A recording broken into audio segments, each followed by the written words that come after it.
Welcome to స్వతంత్ర news. నేను అబిత. ముందుగా హెడ్లైన్స్. ఎల్బీ స్టేడియంలో కాంగ్రెస్ పార్టీ బూత్ లెవెల్ సమావేశం. మల్లికార్జున ఖర్గే, సీఎం రేవంత్ రెడ్డి హాజరు.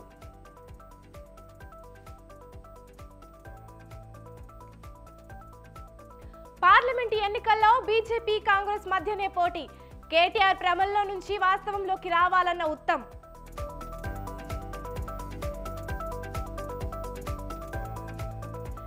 ఏపీ రాజకీయాలపై షర్మిలకు అవగాహన లేదు. రాజ్యసభ ఎన్నికల్లో 3 స్థానాలు మేమే గెలుస్తామన్న సజ్జల.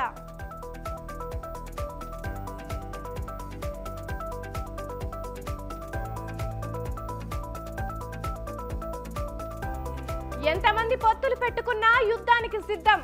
క్యాడర్ మొత్తం యుద్ధానికి సిద్ధంగా ఉందన్న జోగి రమేష్.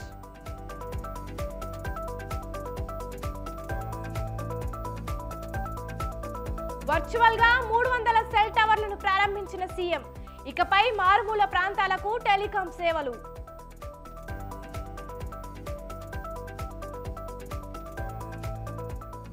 టీఎస్పీఎస్సీ చైర్మన్ గా మాజీ డీజీపీ మహేందర్ రెడ్డి. ప్రభుత్వ ప్రతిపాదనకు గవర్నర్ తమిళిసై ఆమోదం.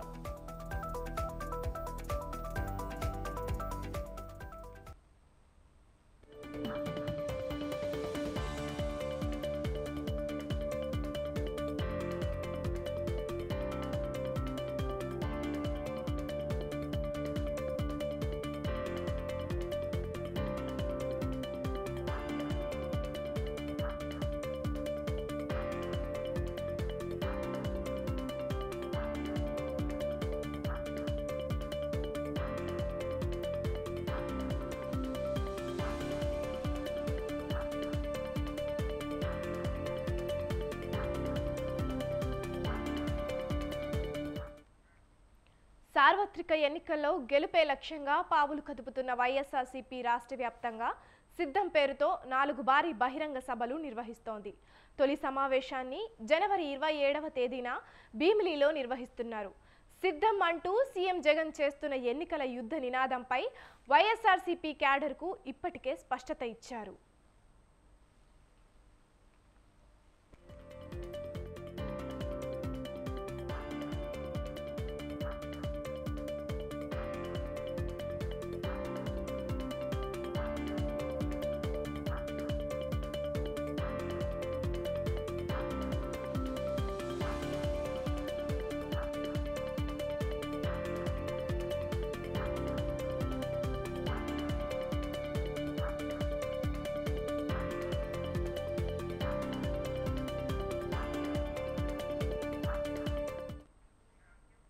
ఈ నెల 27 నుంచి క్యాడర్తో సీఎం జగన్ సమావేశాలు నిర్వహించేందుకు ప్లాన్ చేశారు. భీమిలి సభ నుంచే ఎన్నికల శంఖారావం పూరించనున్నారు సీఎం జగన్. ఈ నెల 30న ఏలూరులో సీఎం జగన్ బహిరంగ సభను ఏర్పాటు చేయగా 3వ సభ రాయలసీమ జిల్లాలో నిర్వహించే అవకాశం ఉంది.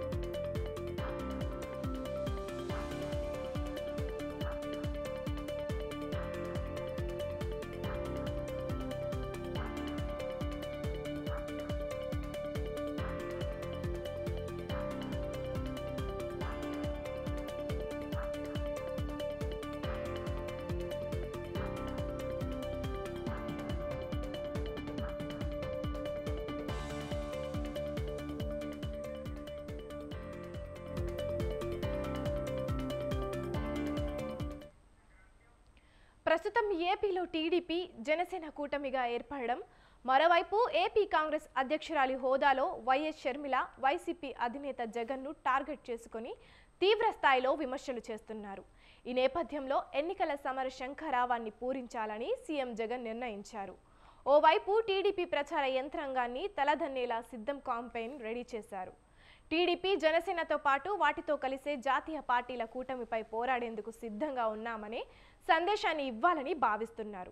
ఇక ఇదే అంశంపై మరింత సమాచారాన్ని మా ప్రతినిధి రమేష్ ఫోన్ లైన్ ద్వారా అందిస్తారు. చెప్పండి రమేష్. అబిత, సీఎం జగన్మోహన్ రెడ్డి ఎన్నికల ప్రచారానికి సిద్ధమవుతూ ఉన్నారు. త్వరలో ఎన్నికలకు సంబంధించిన షెడ్యూల్ రాబోతూ ఉంది. మార్చి లేదా ఏప్రిల్ నెలలో ఎన్నికలు కూడా జరగనున్నాయి. సార్వత్రిక ఎన్నికల నేపథ్యంలో సీఎం జగన్మోహన్ రెడ్డి ఇటు అభ్యర్థుల మార్పులు చేర్పులపైన ఒకవైపు దృష్టి సారిస్తూనే మరోవైపు ఎన్నికల ప్రచారానికి కూడా సిద్ధమయ్యారు.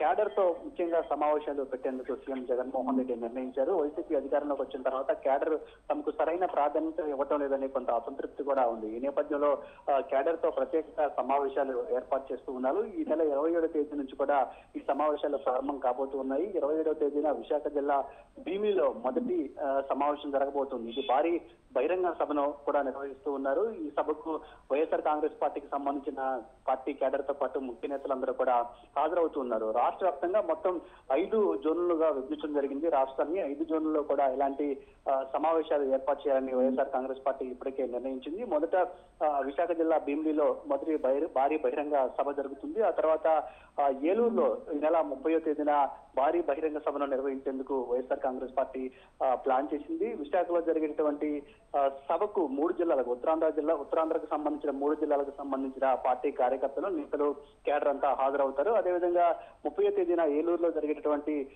సభకు ఇటు ఉమ్మడి గోదావరి జిల్లాలో అదేవిధంగా ఉమ్మడి కృష్ణా జిల్లాకు సంబంధించినటువంటి పార్టీ క్యాడర్ అంతా కూడా హాజరవుతుంది. ఆ తర్వాత రాయలసీమ జిల్లాల్లోనూ అదేవిధంగా ప్రకాశం, గుంటూరు, నెల్లూరు జిల్లాలు కలిపి ఒక భారీ బహిరంగ సభను కూడా నిర్వహించేందుకు వైఎస్ఆర్ కాంగ్రెస్ పార్టీ ఇప్పటికే ప్రణాళిక సిద్ధం చేయడం జరిగింది. ఎన్నికలను దృష్టిలో పెట్టుకుని ఈ బహిరంగ సభల ద్వారానే ప్రజల్లోకి వెళ్లేందుకు సీఎం జగన్మోహన్ రెడ్డి నిర్ణయించారు. పార్టీ క్యాడర్ తో ఒకవైపు మమేకం అవుతూనే పార్టీ క్యాడర్ ను కూడా ఎన్నికల్లో సమర్థవంతంగా పనిచేసేందుకు, ఉత్సాహంగా పనిచేసేందుకు ఆయన ఈ భారీ బహిరంగ సభలను ఏర్పాటు చేశారని వైఎస్ఆర్ కాంగ్రెస్ పార్టీ నేతలు చెప్తున్నారు. ఒకవైపు ప్రతిపక్షాలు ఇప్పటికే పెద్ద ఎత్తున ప్రభుత్వం పైన తీవ్రంగా రాజకీయ విమర్శలు చేస్తున్న పరిస్థితి ఉంది. ఒకవైపు టీడీపీ జనసేన కూటమి కావచ్చు, మరోవైపు ఏపీసీసీ అధ్యక్షులుగా బాధ్యతలు చేపట్టిన షర్మిల కూడా ఏపీ ప్రభుత్వాన్ని, సీఎం జగన్మోహన్ రెడ్డి పాలనను టార్గెట్ చేస్తూ ప్రజల్లోకి వెళ్తున్నటువంటి పరిస్థితి ఉంది. సో వీటికి ధీటుగా సీఎం జగన్మోహన్ రెడ్డి భారీ బహిరంగ సభలను ప్లాన్ చేశారని చెప్పుకోవచ్చు.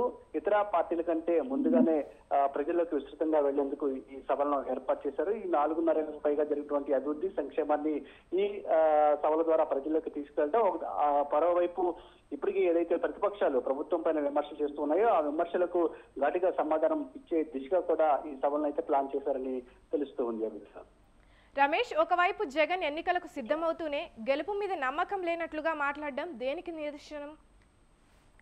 ప్రధానంగా నిన్న సీఎం జగన్మోహన్ రెడ్డి చేసినటువంటి వ్యాఖ్యల పైన ఇటు రాజకీయంగా కొన్ని విమర్శలు వస్తున్నాయి ప్రతిపక్షాల నుంచి. అదే సందర్భంగా వైఎస్ఆర్ కాంగ్రెస్ పార్టీలో కూడా కొంత చర్చ జరుగుతూ ఉంది. జగన్మోహన్ రెడ్డి ఇప్పటికిప్పుడు అవసరమైతే తాను దిగిపోవడానికి సిద్ధంగా ఉన్నానంటూ చేసినటువంటి వ్యాఖ్యలు ఏవైతే ఉన్నాయో అవి ఏ ఉద్దేశంలో చేశారు, ఏ సందర్భంలో చేశారనే అంశానికి సంబంధించి కొద్దిసేపు పార్టీ సీనియర్ నేత సజ్జల రామకృష్ణారెడ్డి కూడా చెప్పడం జరిగింది. నిన్న జగన్మోహన్ రెడ్డి చేసినటువంటి వ్యాఖ్యలు ఏవైతే ఉన్నాయో అవి ఓడిపోతామనే సంకేతానికి సంబంధించినటువంటి అంశాలు కాదు. ఈ 4.5 ఏళ్లలో తాము అనేక సంక్షేమ కార్యక్రమాలను చేశాము. ప్రజలందరూ కూడా ఈ సంక్షేమ పథకాల పట్ల ఆనందంగా ఉన్నారు. ఒకవేళ ఈ సంక్షేమ పథకాలకు ఎవరైనా అందలేదని, ఒకవేళ ప్రజలు ఏమైనా ఈ పథకాల పట్ల అసంతృప్తిగా ఉంటే ఒకవేళ వాళ్ళు చెప్పిన దాని ప్రకారం నడుచుకుంటారని చెప్పే క్రమంలోనే ఈ వ్యాఖ్యలు చేశారు తప్ప పార్టీ ఓడిపోతుంది కానీ లేదంటే వచ్చే ఎన్నికల్లో వైసీపీ అధికారంలోకి రాదనే అంశానికి సంబంధించి సీఎం జగన్మోహన్ రెడ్డి ఇలాంటి వ్యాఖ్యలు చేయలేదని చెప్పారు. అది కాకుండా చంద్రబాబు లాగా జగన్మోహన్ రెడ్డి భవిష్యత్తులో జరిగే అంశాలకు సంబంధించి ఇప్పటి నుంచి ప్రచారం చేసుకోవడం అలవాట్లేదు. ఆయన ఉన్న విషయాన్ని సూటిగా స్పష్టంగా మాట్లాడటం అలవాటు. అందులో భాగంగానే ఇలాంటి వ్యాఖ్యలు చేశారు. సో ఈ వ్యాఖ్యలను ప్రతిపక్షాలు రాజకీయంగా ఉపయోగించుకున్నప్పటికీ వారికి పెద్దగా వచ్చే ప్రయోజనం ఏమీ లేదని సభ్యులు కూడా దీనికి సంబంధించి వివరించే ప్రయత్నం అయితే చేయడం జరిగింది. మొత్తంగా ఎన్నికల తరుణంలో సీఎం జగన్మోహన్ రెడ్డి చేసినటువంటి వ్యాఖ్యల పట్ల కొంత వైసీపీలో కన్ఫ్యూజన్ అయితే నెలకొంది. ఖచ్చితంగా ఈ వ్యాఖ్యల వల్ల పార్టీకి కొంత ఇబ్బంది జరుగుతుందనే ప్రచారం కూడా జరుగుతుంది. వాటన్నిటిని తొలగించేలాగా ఈ రోజు సభ్యుల వాటికి సమాధానం ఇచ్చే ప్రయత్నం అయితే చేయడం జరిగింది. Right, thank you Ramesh.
AP Congress chief YS Sharmila మీద వైసీపీ సీనియర్ నేత సజ్జల తీవ్ర స్థాయిలో మండిపడ్డారు. షర్మిలకు ఏపీ రాజకీయాలపై అవగాహన లేదన్నారు. తెలంగాణ పార్టీ షర్మిల అక్కడి కార్యకర్తలకు ఏం న్యాయం చేశారని ప్రశ్నించారు. కేవలం వైఎస్ కూతురు జగన్ సోదరి అన్న కారణంతోనే షర్మిలకు ఏపీ కాంగ్రెస్ బాధ్యతలు ఇచ్చారని తెలిపారు. చంద్రబాబు స్క్రిప్ట్ షర్మిల చదువుతున్నట్లు అనిపిస్తోందని సజ్జల అన్నారు. నో చెప్పి దాని తర్వాత కక్ష సాధింపు చర్యలు మొదలుపెట్టి షర్మిల గారు గత 4 రోజుల క్రితం 5 రోజుల క్రితం హఠాత్తుగా రాష్ట్రంలో ఇక్కడ రాజకీయ తెర మీద ప్రత్యక్షం రావడమే ఒక కంటిన్యూస్గా ఒక హోరు క్రియేట్ చేయాలనే ప్రయత్నం చేయడము, తన తిట్టే కార్యక్రమము, ఉపన్యాసాలు, వ్యంగ్యాస్త్రాలు రకరకాలు చూస్తూనే ఉన్నారు, అందరూ చూస్తున్నారు. ఇక్కడ రాజకీయాల గురించి కానీ, ఇక్కడ జరుగుతున్న అభివృద్ధి కానీ, ఇంకొకటి కానీ, రాష్ట్ర వ్యవహారాల గురించి కానీ ఆమె ఏమి అవగాహన ఉన్నట్టయితే లేదు, కనపడట్లా. అందువల్లే మాట్లాడే మాటల్లో అసలు దేనికి ఒకదానికి ఒకటి పొంతన ఉండట్లా. ఈ ఫ్యామిలీ దీనికి సంబంధించి ముఖ్యమంత్రి గారు నిన్న అన్న కాంటెక్స్ట్ కానీ, అంటే గతంలో అది వాస్తవం. కాంగ్రెస్ పార్టీ రాజశేఖర రెడ్డి గారి ఆశయాలను తుంగలో తొక్కి ఆయన పథకాలని పక్కకు తోసి ఆయన కోసం మరణించిన వాళ్ళ కుటుంబాలను పరామర్శించాలని ఓదార్పు యాత్ర చేపడితే అడ్డంగా దానికి నో చెప్పి దాని తర్వాత కక్ష సాధింపు చర్యలు మొదలుపెట్టి వేధిస్తూ ఉన్నప్పుడు అది షర్మిలమ్మకు తెలుసు. ఫైనల్గా సోనియా గాంధీ దగ్గర కలిసినప్పుడు జగన్మోహన్ రెడ్డి గారు, విజయమ్మ గారు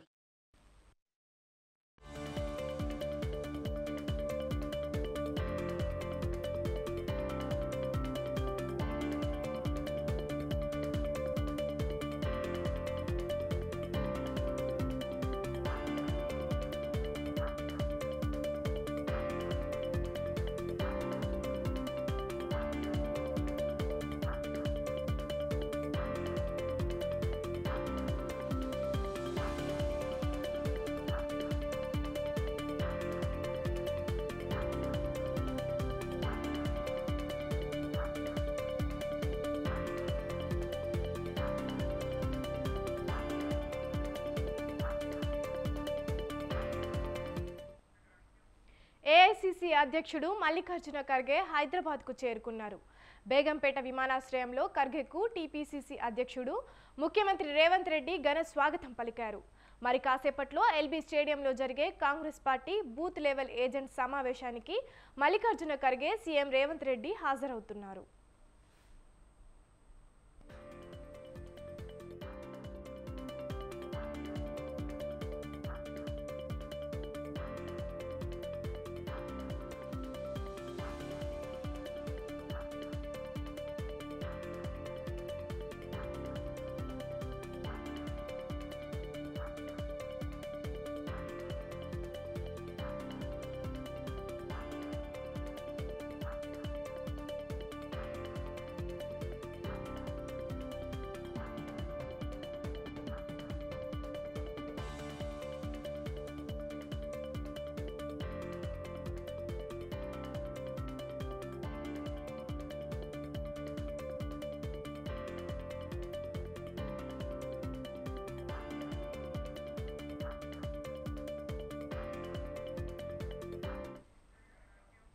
ఏఐసీసీ అధ్యక్షుడు మల్లికార్జున ఖర్గే హైదరాబాద్కు చేరుకున్నారు.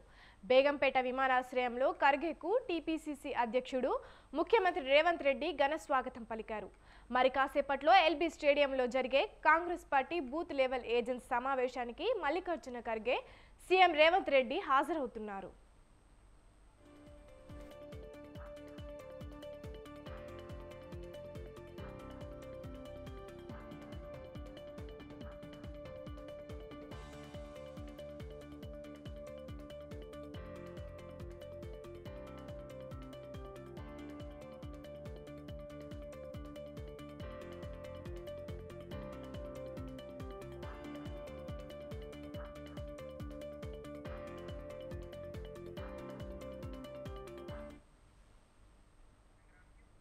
ఏఐసీసీ అధ్యక్షుడు మల్లికార్జున ఖర్గే హైదరాబాద్కు చేరుకున్నారు.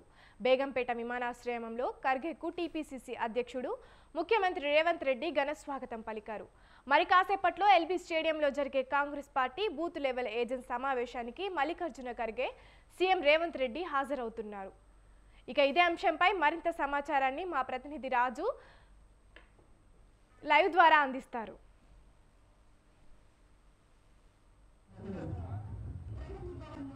చెప్పండి రాజు. ప్రస్తుతం మనం ఎల్బీ స్టేడియంలో ఉన్నాము. ఎల్బీ స్టేడియంలో నిర్వహించేటటువంటి రాష్ట్ర స్థాయి బూత్ లెవెల్ లీడర్స్ కన్వెన్షన్ నిర్వహిస్తూ ఉన్నారు. ఈ సమావేశానికి రాష్ట్రంలో ఉన్నటువంటి అన్ని బూత్ స్థాయి లీడర్లతో పాటుగా డీసీసీ అధ్యక్షులు, జిల్లా అధ్యక్షులు, ఎమ్మెల్యేలు, మంత్రులు కూడా హాజరు కాబోతూ ఉన్నారు. ఇప్పటికే వేదిక మీదకి మంత్రులు తుమ్మలతో పాటు సీతక్క, ఇతర కీలక నేతలు కూడా హాజరయ్యారు. ఇప్పటికే హైదరాబాద్ కు ఏఐసీసీ అధ్యక్షుడు మల్లికార్జున ఖర్గే చేరుకున్నారు. తాజ్ కృష్ణ చేరుకున్నారు. తాజ్ కృష్ణ నుంచి మరి కాసేపట్లోనే ఎల్బీ స్టేడియం కు మల్లికార్జున ఖర్గేతో పాటు సీఎం రేవంత్ రెడ్డి కూడా చేరుకోబోతా ఉన్నారు. ఈ సమావేశం ముఖ్య ఉద్దేశం అటు పార్లమెంట్ ఎన్నికల సమావేశం వేళ ఎట్టి పరిస్థితుల్లో పార్లమెంట్ లో దాదాపు తెలంగాణలో ఉన్నటువంటి 10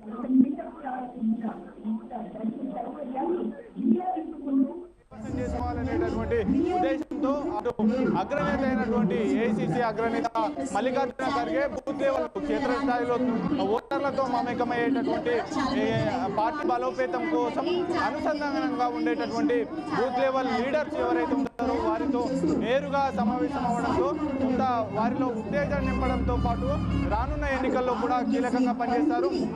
ముఖ్యంగా ఓటర్లు ప్రతి బూత్కు 250 నుంచి 300 మంది ఓటర్లు ఉంటారు. ఆ ఓటర్లందరినీ ప్రభావితం చేస్తూ కాంగ్రెస్ పార్టీ యొక్క ఇచ్చినటువంటి హామీలను, ప్రభుత్వ పథకాలను, అలాగే కాంగ్రెస్ పార్టీ మొన్నటి అసెంబ్లీ ఎన్నికల్లో ఇచ్చినటువంటి హామీలను కూడా ప్రజల వద్దకు చేరవేస్తూ కూడా పెద్ద ఎత్తున ప్రచారం చేయాలి. అలాగే ఆయా బూతుల్లో ఉన్నటువంటి బోగస్ ఓట్లను కనిపెడుతూ ఓటర్లు చైతన్యం చేస్తూ కూడా ఈ యొక్క కాంగ్రెస్ పార్టీ వైపు ఓటర్లను తిప్పుకోవాలనేటటువంటి ఉద్దేశంతో కూడా ఈ యొక్క సమావేశం నిర్వహిస్తున్నారు. నేరుగా అంటే దేశవ్యాప్తంగా మొదటిసారిగా రాష్ట్ర స్థాయి బూత్ లెవెల్ సమావేశం ఇక్కడ జరగబోతుంది. మొన్న జరిగినటువంటి 5 రాష్ట్రాల ఎన్నికల అనంతరం కూడా తెలంగాణలో అధికారం కైవసం చేసుకున్నటువంటి కాంగ్రెస్ పార్టీ ఇక్కడే అత్యధికంగా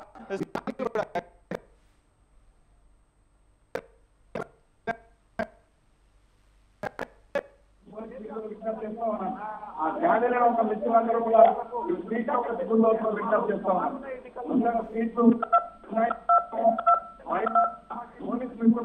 వాళ్ళందరూ కూడా ఇక్కడ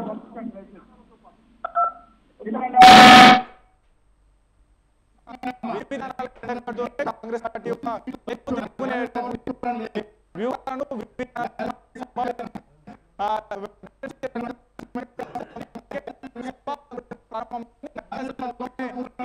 అధ్యక్షుడు మల్లికార్జున ఖర్గే రేవంత్ రెడ్డి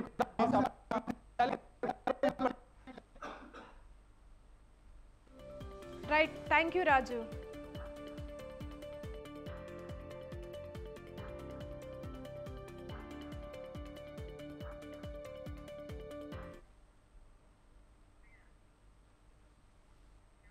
మారుమూల గిరిజన ప్రాంతాలకు సమర్థవంతమైన టెలికాం సేవలు అందించేందుకు 300 సెల్ టవర్లను సీఎం జగన్ ప్రారంభించారు. ఎయిర్టెల్ ఆధ్వర్యంలో 136, జియో ఆధ్వర్యంలో 164 టవర్లు ఏర్పాటు చేశారు. అల్లూరి సీతారామరాజు జిల్లాలో 246, పార్వతీపురం, మన్యం జిల్లాలో 44 ఏర్పాటు చేయగా ప్రకాశంలో 4, ఏలూరులో 3, శ్రీకాకుళంలో 2, కాకినాడలో 1 టవర్ ఏర్పాటు చేశారు. ఈ టవర్ల ఏర్పాటు ద్వారా 944 ఆవాసాలకు 2 లక్షల మంది ప్రజలకు ఉపయోగం ఉంటుందని సీఎం జగన్ తెలిపారు. గత జూన్లో 100 టవర్లు ఏర్పాటు చేయగా మొత్తంగా ఇప్పటి వరకు 400 టవర్లు ఏర్పాటు చేసినట్లు చెప్పారు. దాదాపు 400 కోట్లు ఖర్చు చేసినట్లు సీఎం తెలిపారు. టవర్లకు అవసరమైన భూములను వెంటనే అప్పగించామన్నారు. 5549 గ్రామాలకు పూర్తి మొబైల్ టెలికాం సేవలు అందుతాయని సీఎం తెలిపారు. కార్యక్రమం జరుగుతూ ఉంది. దాదాపుగా 400 టవర్లు ఇంతకు ముందు జూన్ మాసంలో 100 టవర్లు ఇదే మాదిరిగానే ఇనాగ్రేట్ చేయడం జరిగింది.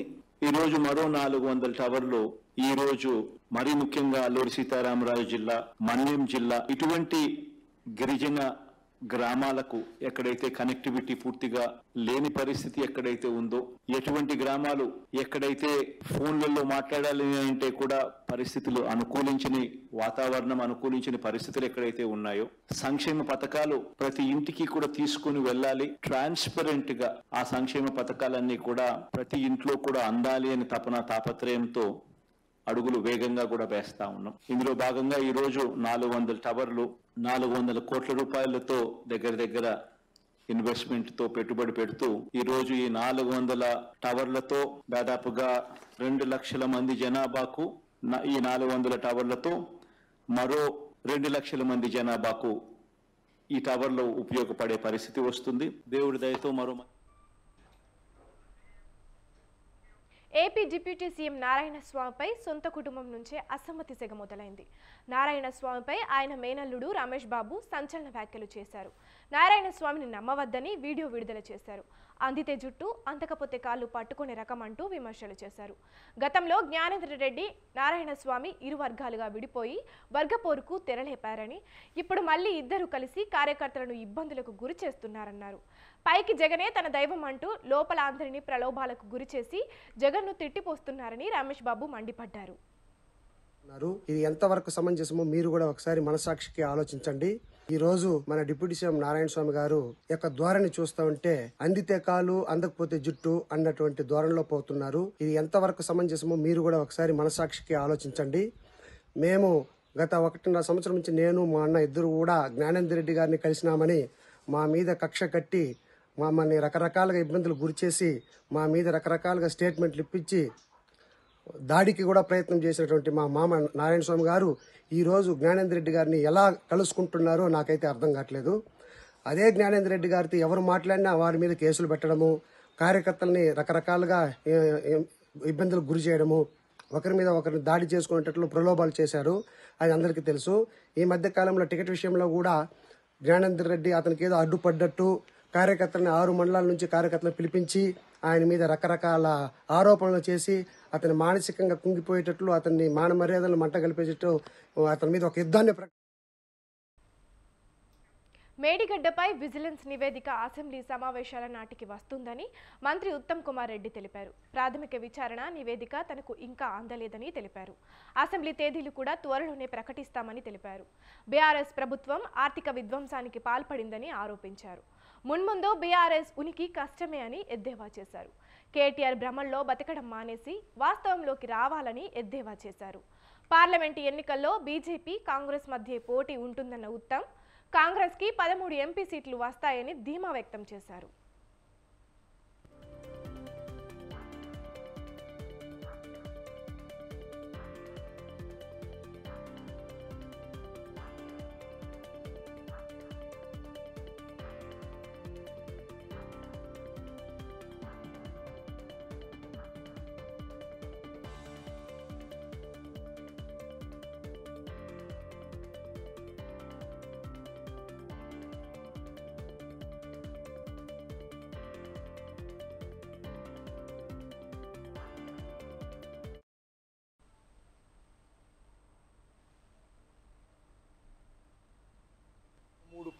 స్థానాలు పార్లమెంట్ స్థానాలు గెలిచే అవకాశాలు స్పష్టంగా అవపడుతున్నాయి. పార్లమెంట్ ఎన్నికల్లో కాంగ్రెస్ పార్టీకి 13-14 స్థానాలు వచ్చి ఇతర పార్టీలకి చాలా తక్కువ స్థానాలు వచ్చినప్పుడు ఆ పార్టీలు బలహీనపడి క్షీణించిపోయే ఏదైతే ఒక పొలిటికల్ అనాలిసిస్ గా ఈరోజు అనిపిస్తుంది నాకు.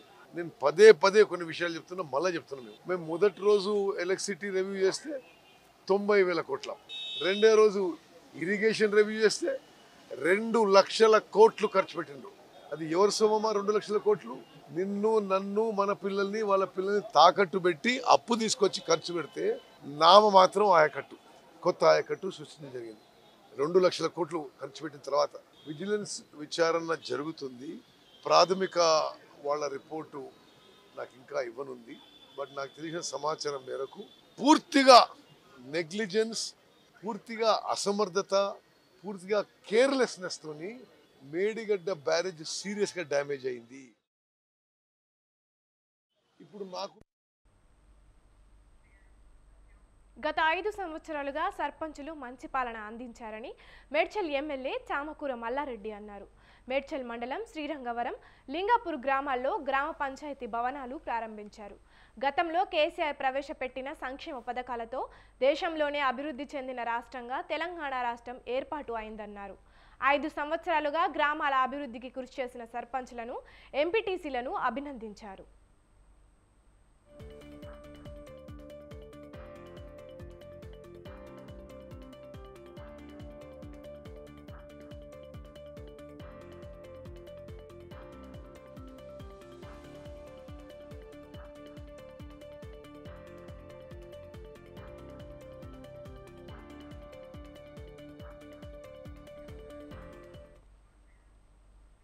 ఇవి ఇప్పటి వరకున్న బులెటిన్ అప్డేట్స్. చూస్తూనే ఉండండి స్వతంత్ర న్యూస్.